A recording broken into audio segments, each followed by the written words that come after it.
Muy bien, siendo las 10:05 de la mañana, nuevamente les damos la bienvenida a todos los que se han venido incorporando a este espacio que denominamos GSH Learning, en el cual nos encanta, como hoy, tener invitados especiales que nos vienen a hablar de temas muy cruciales para nuestras compañías, para nuestro día a día. Y es por eso que, dando inicio a este espacio tan esperado, quiero presentar a nuestro invitado de hoy, el licenciado Ricardo Pastrana Naya.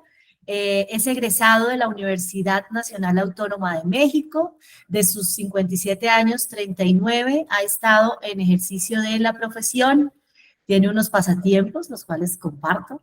Squash, aunque las lesiones ya no dejan practicarlo, hay que seguir intentando, licenciado, por favor. Felizmente casado con Lisbeth, dos lindas hijas, Jimena y Barinka, y una perrita que se llama Aisha. Abogado de tradición, y además viene de una familia de esta linda profesión, abogado laboralista que fue su padre durante 60 años hasta el 2019, así que qué lindo continuar ese legado. Licenciado Ricardo, la verdad que nos emociona mucho tenerte en este espacio. De seguro se va a venir incorporando más personas. Estamos en un momento crucial como país ante todas estas nuevas reformas, hay dudas, vemos a los clientes inclusive inquietos alrededor de todos estos temas que causan incertidumbre también, y es por eso que nos pareció tan valioso tenerte hoy en GSH Learning. Bienvenidos a todos, que sea un espacio muy constructivo, vamos a tener un espacio además muy interactivo, estén muy atentos porque hay preguntas que no nos vayan a coger de imprevisto, así que muchas gracias, Ricardo, y bueno, el espacio es todo tuyo. Muchas gracias, Andrea. Buenos días a todos, muchas gracias. Acá en México ya son las 9:07, allá en Colombia son las 10:07. Gracias a todos por estar tan temprano. Veo muchos conocidos. Gerardo, ¿cómo estás? Buen día. Muchas gracias a todos, de verdad. Por cuestiones de tiempo, hay que avanzar rapidísimo. Voy a compartir mi pantalla. Ventana, vamos a compartir la presentación. Aquí está. Compartir. Ok, vamos a comenzar de esta forma. Bueno, ya Andrea me hizo una presentación muy bonita. Muchas gracias, Andrea. Yo soy el licenciado Ricardo Pastrana, de Pastrana Romero Abogados Laboralistas. Somos un despacho que, si bien es cierto, es una firma joven, acuña pues muchos años de experiencia con los socios que tenemos. Personalmente yo tengo ya 39 años desde la primera ocasión que pisé una autoridad laboral. Ha sido un placer poder ayudar siempre con este enfoque patronal, corporativo.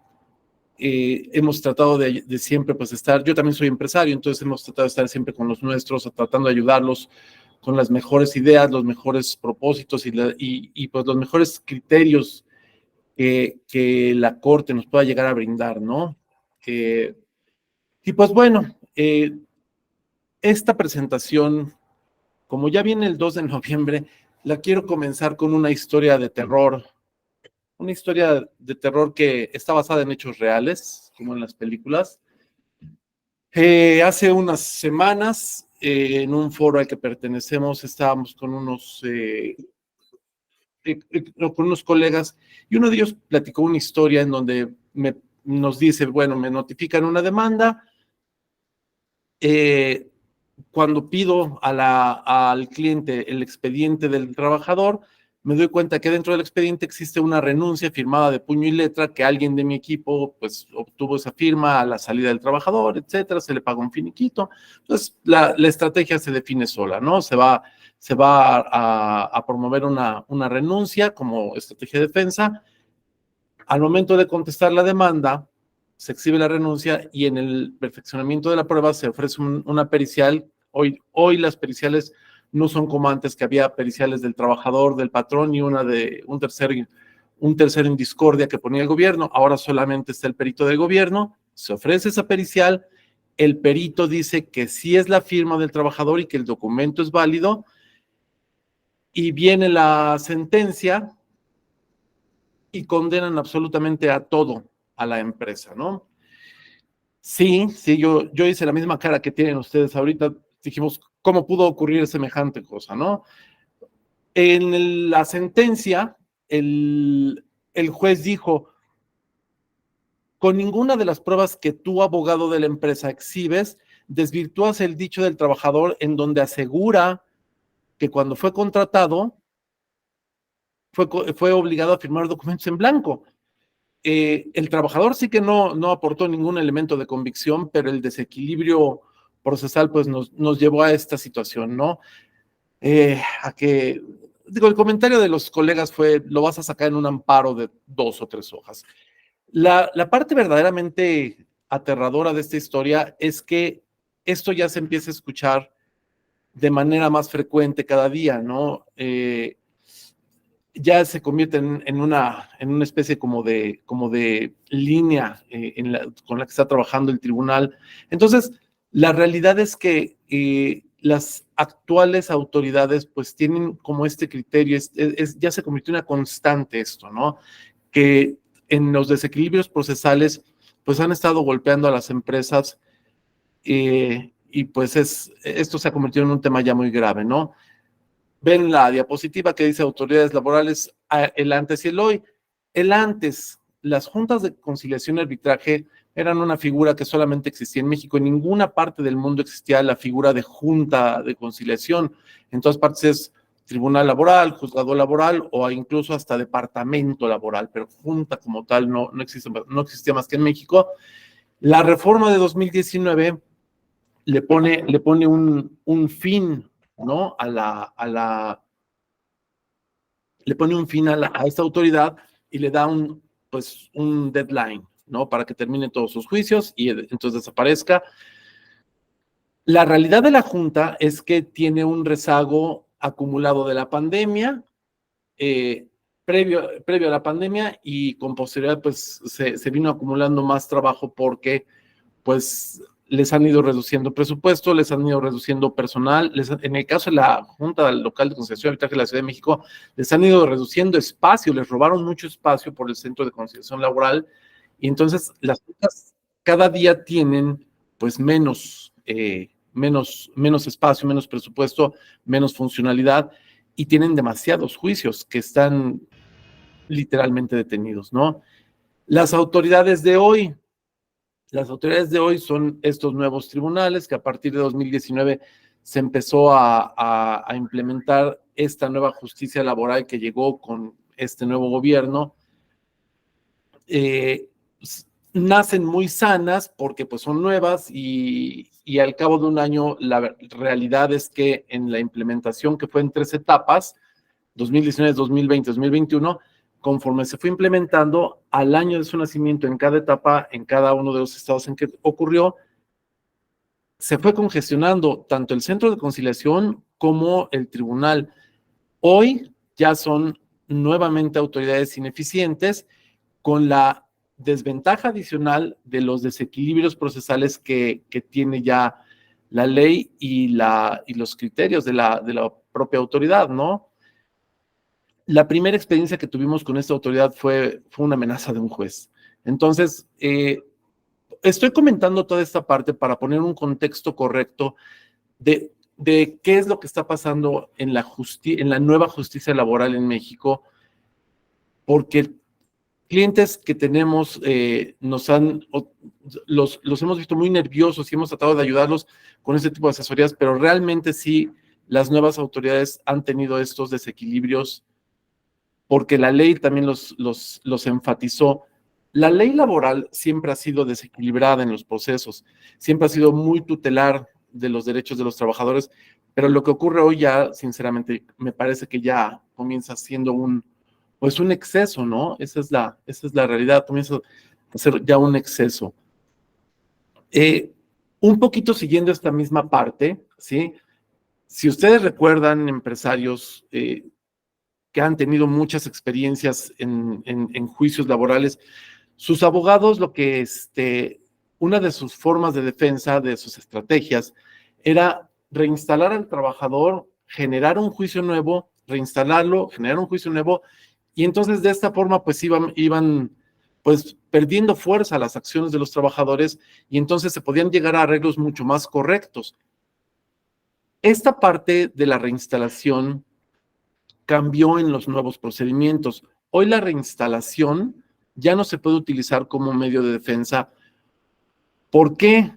Porque el alcance que tenía la reinstalación era el de la reversión de la carga probatoria. Es decir, yo le ofrecía la reinstalación al trabajador y si la aceptaba, estaba obligado a aprobar el despido. Hoy, aunque ofrezca la reinstalación, a mí la ley me obliga a probar que yo no despedí al trabajador. Esto en la técnica jurídica es un sinsentido, porque voy a poner un ejemplo muy rápido. Si yo acuso a mi vecino de que me robó frente a un ministerio público, el ministerio público me va a decir, bueno, tú lo acusas, tú pruebas, tienes que probar que él te robó. Yo no puedo obligar a tu vecino a que pruebe que no te robó. En materia laboral nos obligan a probar hechos negativos, esto que estamos comentando, ¿no? Me acusa de un despido y yo tengo que probar que no lo despedí. En la historia de terror que les platiqué, claramente mi colega probó que no lo había despedido con una renuncia y no fue suficiente para el tribunal, para el juez, y por eso condena, ¿no? Entonces, pues, esta estrategia ya no funciona y entonces, pues, nos van reduciendo el espacio para las estrategias de defensa. Esa es la realidad. Para que un juicio pueda comenzar, fue creada una instancia previa que se lleva en el Centro de Conciliación y Registro Laboral. Esta instancia, pues, en realidad es una audiencia prejudicial, le llaman una audiencia prejudicial, en donde no se ofrecen pruebas, no se argumenta nada. Es una audiencia en donde únicamente se negocia o se trata de negociar una cantidad de dinero, ¿no? Para poder terminar con el conflicto que se pueda tener con algún colaborador. Estas audiencias, en realidad, el gobierno puso una apuesta muy grande para que este centro fuera un filtro en donde se acabara el 80% de los conflictos entre trabajadores y patrones. Esta apuesta, la verdad es que le ha salido un poco mal al gobierno y el Centro de Conciliación está arreglando aproximadamente el 40 o 50% de los juicios que llegan, ¿no? Todos los demás pues van a dar al tribunal y pues eso es lo que tiene congestionado al tribunal, ¿no? Esa es la realidad. El tribunal fue pensado para llevar una determinada cantidad de asuntos y la verdad es que les ha llegado 4 o 5 veces más trabajo de lo que tenían pensado. El Centro de Conciliación Laboral fue creado para eso y dentro de la parte de litigio también fue creado para llevar a cabo los convenios fuera de juicio que anteriormente se llevaban ante la Junta de Conciliación y Arbitraje. Uno llegaba a la Junta con el trabajador, con el dinero, con el convenio, la Junta lo sancionaba, lo elevaba a la categoría de laudo y salíamos con nuestro convenio en la mano, el trabajador con su dinero en la mano y se acababa el asunto. Hoy ya no ocurre eso. Hoy, si queremos llevar a cabo un convenio fuera de juicio, hay que sacar una cita en el Centro de Conciliación y nos dan cita a 15 o 20 días. ¿Qué es lo que pasa en el inter de esos 15 o 20 días? El trabajador tiene oportunidad de pensar, de consultar a 2 o 3 abogados, no va a faltar el abogado que le diga mejor demándalos, hay más dinero en una demanda que en un convenio, etcétera, etcétera. Entonces, esta parte del Centro de Conciliación se convierte pues en una parte sumamente ineficiente, ¿no? El Centro de Conciliación y Registro Laboral fue creado, por otro lado, también para llevar a cabo, pues el nombre lo define un poco, el registro de contratos colectivos, sindicatos, reglamentos interiores de trabajo, las modificaciones a los estatutos de los sindicatos, modificaciones a los reglamentos, etcétera. También tiene esta función el Centro de Conciliación. Y bueno, ahora que tocamos un poquito el tema del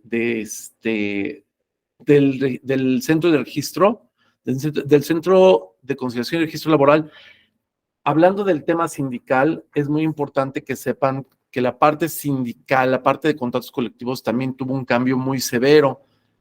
Se los platico muy rápido. Todos los contratos colectivos deben estar debidamente legitimados ante el Centro de Conciliación, que se puede hacer con un funcionario del Centro de Conciliación de la Secretaría del Trabajo o frente a un notario público, ¿sí?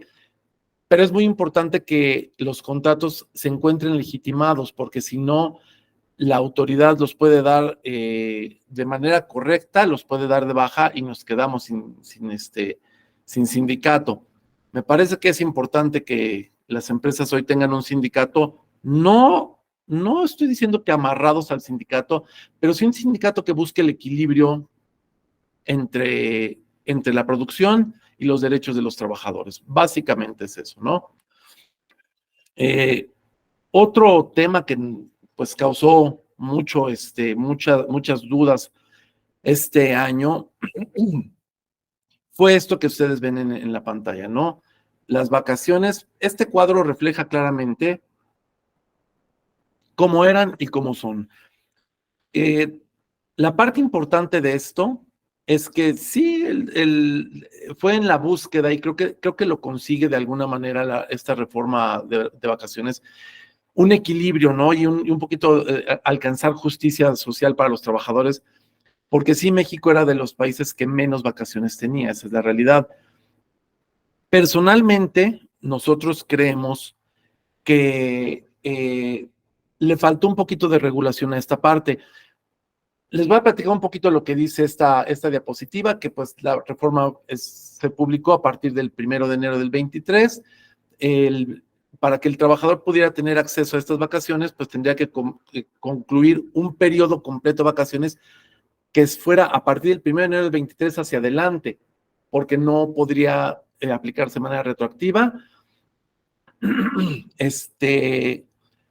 La prima de vacaciones queda igual, sí aumenta porque queda en el 25% como antiguamente era, pero es el 25% pues de más días, ¿no? Y hay una parte que es importante en donde yo opino que debe haber más regulación. El colaborador tiene, porque esto lo dice la ley, tiene la decisión de tomar el periodo de vacaciones que le corresponde en un solo periodo, o dividirlo en 3 periodos o en 2, o como él considere que es adecuado. En esta parte, me parece que faltó regulación. ¿Por qué? Porque si yo tengo una empresa en donde tengo, digamos, no sé, un departamento una dirección de adquisiciones, y en esa dirección de adquisiciones solamente tengo a 3 personas, y resulta que a las 3 personas les tocan vacaciones ya, y las quieren tomar al mismo tiempo, entonces la ley dice que se pueden ir los 3 al mismo tiempo, y eso pues golpea la operación de la empresa de manera muy, muy sensible, ¿no? Hay un conducto, hay un camino legal en donde el patrón puede acudir a la autoridad a decirle, a explicar esta situación, y la autoridad deberá decidir de qué manera toman las vacaciones para no golpear la operación. La otra puede ser por medio del reglamento interior de trabajo que debiera existir dentro de la empresa, en donde se puede pues contemplar la parte en donde no pueden 2 o más trabajadores tomar vacaciones cuando pertenecen a la misma gerencia, a la misma dirección, a la misma área, ¿no? Hablando un poquito del reglamento, también es importante, me voy a regresar un poquito. El reglamento interior de trabajo que se registra ante el Centro de Conciliación y Registro Laboral, es muy importante que tenga este registro. Hoy se puede hacer por medio del portal del Centro de Conciliación. Este reglamento es lo suficientemente importante porque tiene la reglamentación adecuada para el día a día. La ley habla de que pueden existir sanciones a los trabajadores, sin embargo no las tiene reglamentadas. Es el reglamento el que puede darle salida a estas sanciones, a la parte de vacaciones, a la parte de anticipo de salarios si es que existen, a la parte de incentivos, a la parte de bonos, o sea, toda esa parte que no está dentro de la ley se puede subir a un reglamento y ayuda muchísimo para el día a día dentro de la empresa, ya sea servicios, industria, comercio, etcétera, ¿no? Entonces, volviendo al tema de vacaciones, esta falta de reglamentación, pues sí fue un poquito un tema que supongo que en el futuro deberá existir una adición a esta reforma, ¿no? Tomando ya como punto de partida lo que platicamos del centro de conciliación, una vez que pasa el conflicto por el centro y el conflicto subsiste, es decir, que dentro del centro de conciliación no se llega a ningún acuerdo económico con el trabajador, entonces el centro de conciliación está obligado a extender una constancia de no conciliación, que es un requisito indispensable para que el juez pueda recibir la demanda. Si el juez no ve anexado en el escrito inicial de demanda la constancia de no conciliación, no le da trámite a la demanda. Entonces, pues es un requisito, ¿no? Y una vez que tiene el trabajador en su mano la constancia de no conciliación, puede promover la demanda. Esto se promueve en el tribunal, ahora en los nuevos tribunales, ya sea locales o federales.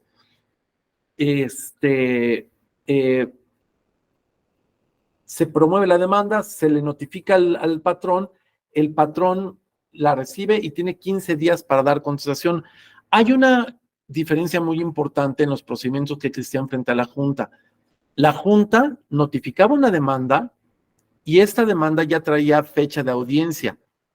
Entonces, los abogados laboralistas, ustedes lo recordarán, le solicitaban el expediente del trabajador, preparaban su contestación, preparaban su personalidad y acudían a la audiencia a dar contestación. El trabajador tenía, el abogado del trabajador tenía la facultad de poder ampliar su demanda o ratificar, y entonces pues ya existía la obligación de contestar. Hoy eso ya no ocurre. Hoy existe, en 15 días hábiles tiene la obligación de contestar la demanda el abogado del patrón y de objetar las pruebas que ya deben venir en el escrito de demanda y ofrecer las pruebas. Entonces, tiene un término de 15 días. Una vez concluido ese término y que se haya hecho la concesión, el tribunal debe acordar para darle término a la parte actora, que es el abogado del trabajador, para una réplica. Esto tiene un término de 8 días. No es como en el pasado, que ahí mismo se hacía la réplica y contrarréplica y se pasaba de inmediato a pruebas. No, ahora ya se le da un término de réplica que tiene 8 días, ya no pueden aportar nuevos elementos ni nuevas pruebas, a menos que sean supervenientes, y se da un término de 5 días para una contrarréplica, ¿no? En este inter se pueden llevar a cabo los incidentes que se crea, que las partes crean que son procedentes. Aquí me quiero detener un momento en la parte de los incidentes. ¿Por qué? Porque en el pasado, ante las juntas de conciliación y arbitraje, se podían promover los incidentes, pues todos los que quisiéramos, esa es la verdad. Y algunos sí podían llegar a proceder, otros no. Sin embargo, pues ahora los incidentes que se promueven, en el caso de que la autoridad opine que son incidentes notoriamente improcedentes, pues tienen una sanción, ¿no? Una sanción que es una multa para los abogados o para quien promueva el incidente, en el caso de que lo promuevan de manera directa los trabajadores o la empresa o los abogados. Y hay una particularidad que tienen hoy los tribunales, es una particularidad sumamente especial. Hoy, cada tribunal laboral federal o local tiene adscrito un ministerio público para que se le pueda dar vista y en el caso de que una de las partes opine que su contraparte está cometiendo o existen los elementos para creer que existe la posible comisión de un delito de tipo procesal, pues se le dé vista al Ministerio Público, y el Ministerio Público tiene la capacidad jurídica, está capacitado para iniciar una carpeta de investigación. Eso pues, suena un poco agresivo, lo cual pues impide que llevemos a cabo actos que sean notoriamente improcedentes con la firme intención de hacer una dilación provocada en el procedimiento, ¿no? Entonces, esta particularidad pues ha venido ya también a poner, en esta parte sí hay que ser bien francos, a poner un poco de orden en aquellos asuntos en donde los trabajadores pues tenían la situación de inflar demasiado las demandas, ¿no? Con los salarios, etcétera. Es importante aquí detenernos un poco porque apenas antier estaba yo revisando un criterio en donde en el Estado de México el trabajador ya puede comenzar a hacer nuevamente este tipo de cosas como inflar mucho las demandas y no se considera fraude procesal derivado de que solamente puede ser discrepante con los elementos reales, cosa que no ocurre si el trabajador exhibe un recibo falso con el sello de Hacienda. Si exhibe un recibo falso, pues ahí sí se configura el delito de fraude procesal, ¿no? O la falsedad de declaraciones. La ley lo considera como delito cuando alguien exhibe documentos o testigos falsos, y ese artículo subsiste aún en la ley, ¿no? Cuando platicábamos respecto al antes y después de las autoridades, de las juntas y ahora de los tribunales, se me quedó un poquito en el tintero comentarles cuál es la situación actual de la Junta de Conciliación y Arbitraje locales y federales. Lo que está pasando hoy es este año en especial, la Junta de Conciliación y Arbitraje, al menos la de la Ciudad de México, despidió a 12 presidentes de juntas. Y esas juntas hoy no tienen presidente, en algunos casos tampoco tienen secretarios de acuerdos ni actuarios. Lo que ocurre con los juicios que se están llevando en estas juntas es que se encuentran detenidos por completo, o sea, no están teniendo ningún tipo de avance procesal, y como el avance procesal queda del lado de la junta, tampoco le corre término para caducidad. Esto que está pasando en las juntas es muy grave, es realmente grave, pero bueno, vamos a continuar con esto. Originalmente no iba yo a platicar nada respecto a temas de inspecciones de la Secretaría del Trabajo por temas de tiempo, porque pero en este año esta firma legal lleva ya detectadas con clientes nuestros 5 inspecciones falsas. Por eso sí tomé la decisión de sí platicarles un poquito sobre el tema de las inspecciones. Antes de entrar a lo que ven en la diapositiva, les quiero comentar, una vez que llegue una inspección de cualquier tipo, en cualquier materia, a su empresa, lo correcto es dejar pasar al inspector y de inmediato levantar el teléfono e involucrar a sus legales. ¿Por qué? Porque los legales tienen mucho más capacidad y experiencia como para detectar una inspección falsa que cualquier otro profesional, ¿no? Cualquier profesional de recursos humanos o de alguna otra dirección. Involucren a sus legales inmediatamente, porque si la inspección es falsa, va dirigida para extorsionar empresarios. Para eso son gente que normalmente trabajó en la Secretaría del Trabajo y que sabe de qué manera meterse a una empresa y entonces llevar a cabo una extorsión ligera, digámoslo así, ¿no? Perdón. Les platico rápidamente el tema de las inspecciones de la Secretaría del Trabajo. Como pueden ver en la diapositiva, son por parte de la Secretaría del Trabajo, solamente son de seguridad e higiene capacitación y adiestramiento y condiciones de trabajo.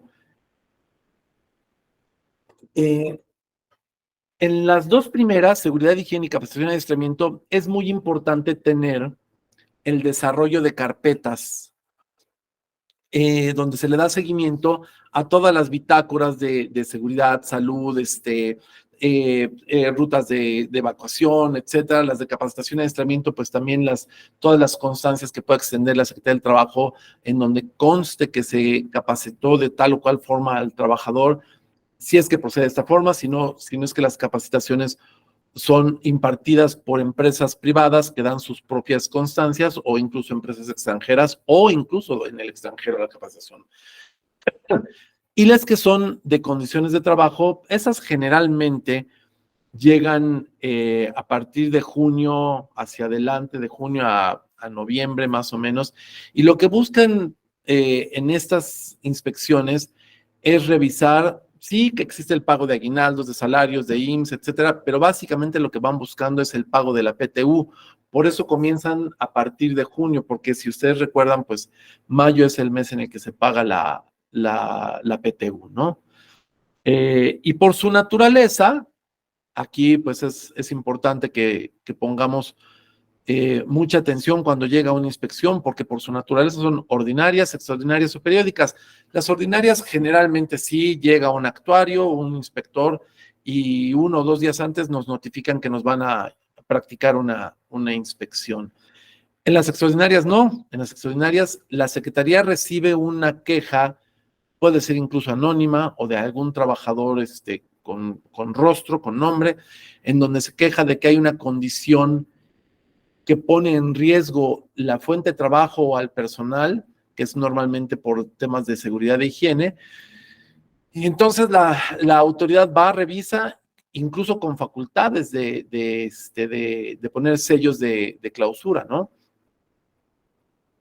Y esas no se notifican previamente, esas sí tienen el factor sorpresa. Y las que son periódicas, que pues en estricta teoría debieran tener el antecedente de 1 o 2 inspecciones previas, en donde se va únicamente a cerciorar la autoridad de que se hayan cumplido las normas que se prometió que la empresa iba a cumplimentar, ¿no?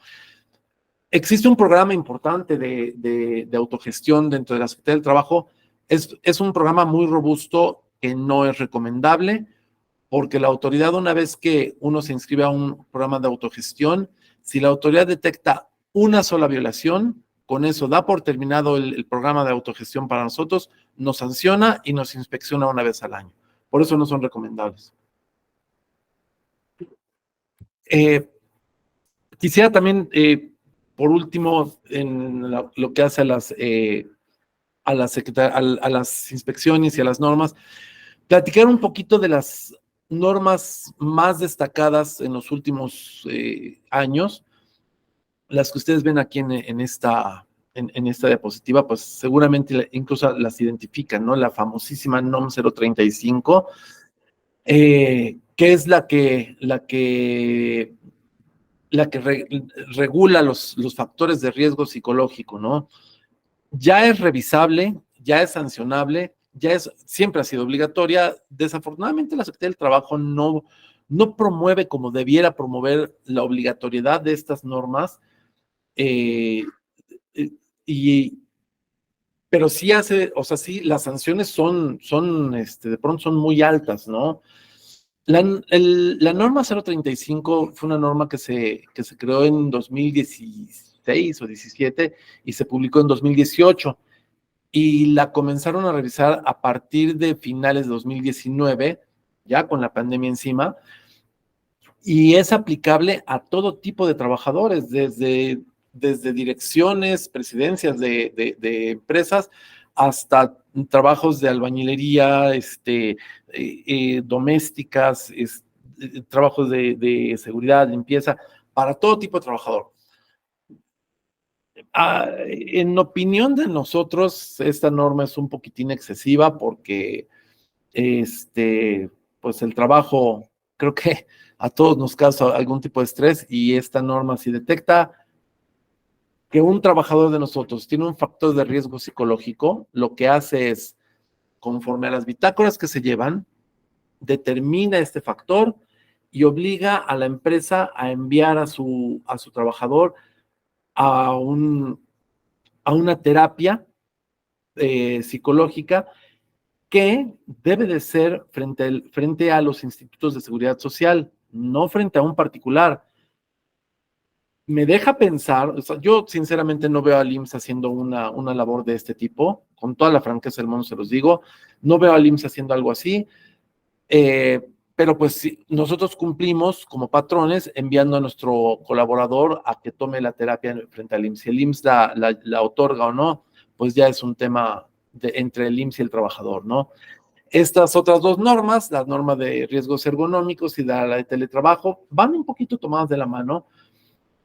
Esta norma de teletrabajo que fue la última norma de la Secretaría del Trabajo, que se publicó en 2023, pero se venía ya, nos la debían desde hace mucho tiempo, es un poquito la herencia de la pandemia de COVID-19, porque si bien es cierto que se reguló desde antes, también es cierto que esta pandemia, que esta norma se como que se estacionó en algunas empresas de manera definitiva y creo que de manera afortunada, porque ha sido muy eficiente. Entonces, la regulación sí nos la debían desde hace ya mucho tiempo y por fin en este año ya está aquí, ¿no? ¿Y qué es lo que regula esta norma? Pues regula la parte de la ergonomía, que va tomada de la norma 36, la ergonomía de la silla, el escritorio, la parte de cómo se pagan los servicios en la forma proporcional que le toca al patrón y al trabajador, regula la privacidad del trabajador, porque el trabajador tiene derecho a tener apagada su cámara, a menos que por la naturaleza de su trabajo, pues sea obligatorio tenerla encendida. Tiene el derecho a la desconexión durante sus horas de alimentos, durante sus horas de descanso, etcétera. O sea, toda esa parte ya está regulada por la norma 037. Muchas empresas que adoptaron esta norma, esta modalidad de teletrabajo, pues les ha venido bien. La ley dice que es teletrabajo a partir del momento en que el trabajador labora más del 40% de su tiempo desde casa, ¿no? Entonces, en esta parte sí me parece que habrá que poner mucha atención para no convertir teletrabajo y no aplicar toda la normatividad a un trabajador que no cumple al menos con el 40% de su tiempo laborando desde casa, ¿no? Hay que poner atención a esa parte.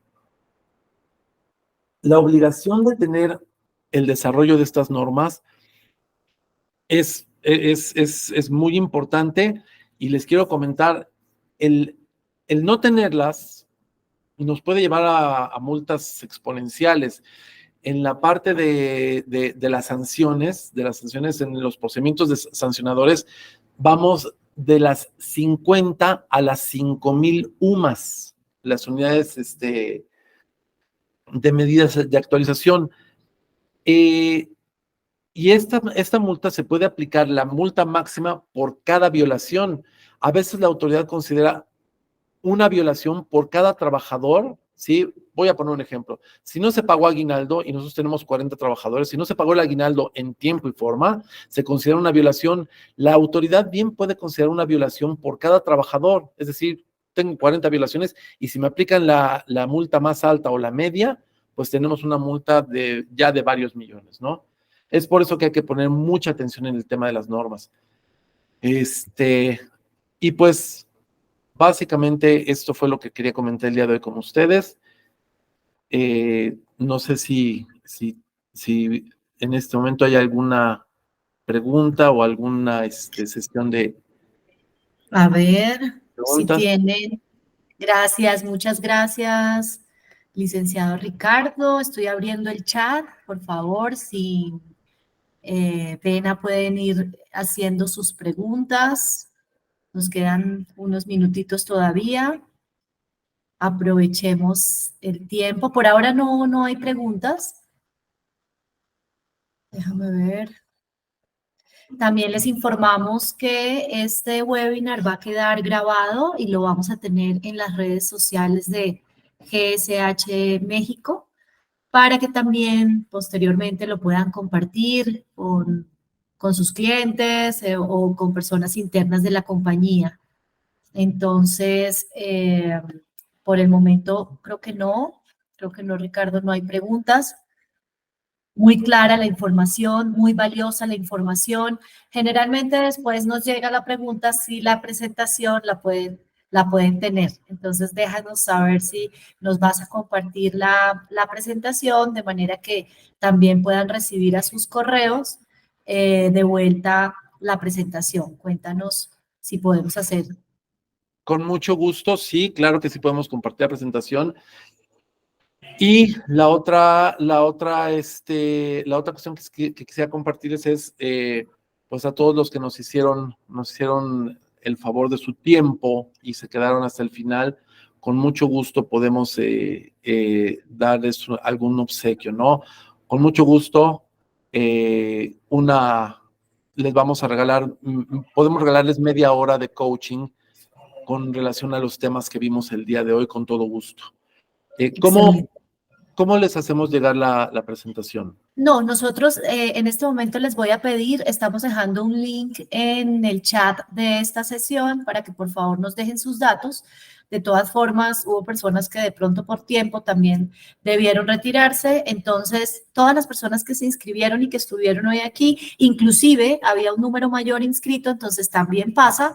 A ellos también les vamos a compartir la grabación y les vamos a pedir que nos diligencien pues esta información. Entonces, tenemos los datos, recibirán a vuelta de correo toda la información y pues bueno, la idea es que nos mantengamos en contacto, sigamos participando de estos espacios de aprendizaje que son muy valiosos, de nuevo decía al inicio, para nuestras actividades diarias, nosotros empresarios que también a veces no tenemos la bolita mágica, pues tenemos que estar aprendiendo constantemente de estas nuevas formas y todo esto que se va incorporando a la justicia laboral. Entonces, yo sí te agradezco mucho habernos aceptado esta invitación y pues bueno, que sé que no sea la última vez. Entonces, también recibirás pues la información al correo y que bueno, agradecer a todos los que, como dices, nos acompañaron hasta el final y sigamos en contacto.